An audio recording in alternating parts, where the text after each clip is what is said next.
ভাইরা, আমার বাড়ি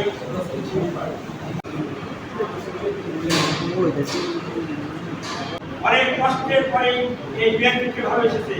আমিও আমার কথা হচ্ছে আওয়ামী লীগ কি করছে বলো।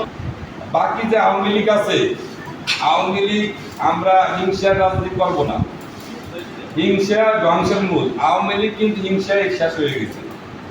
আমরা জাতীয়বাদী দল বিএনপি করি, আমরা হিংসার রাজনীতি করবো না। গণতন্ত্র দেশ, আওয়ামী লীগ জামাত বিএনপি বুঝি না। যারা রাজনীতি করবে তাদেরকে সম্মান করব, তাদেরকে ভালোবাসবো। যে আমাকে ভালোবাসবে আমরা তাকে ভালোবাসবো। আমাদের উপর অনেক ঝড়ঝাপটা এখনো যাচ্ছে, হ্যাঁ, কোনো ডেট ফিক্স করতেছে, কেউ কেউ বিভিন্ন সমস্যা দেখাচ্ছে, কেউ আসতে ভয় পাচ্ছে। আসলে ভয়ের কিছু নেই। আপনি জন্ম হয়েছে, আপনার মৃত্যু হবে, এটি নিয়ম। এটা হয় তাহলে গণতন্ত্র দেশ, আমি তো দল করতেই পারি। সেটা আওয়ামী লীগ হোক, জামাত হোক, যে দল আছে গণতন্ত্র দেশ, যেটা ভালো লাগে করতে পারে। এগুলো না যে আমি বিএনপি করে আমার আপনার মারবেন ছাড়বেন, এগুলো কিছু নেই। ভয় কিছু নেই। আপনার নিশ্চিন্তে যে কজন থাকেন এই কজনই দলের জন্য কাজ করে। 4 জন থাকলে 4 জনই কাজ করবে, 3 জন থাকলে 3 জনই কাজ করবে, 100 জন দরকার। কেমন টাকা খেয়েছে কোন এটার কোনো ভেদাভেদ নাই এখানে আমি মনে করি। গাড়ি চালা দিয়ে গাড়ি চালা দিয়ে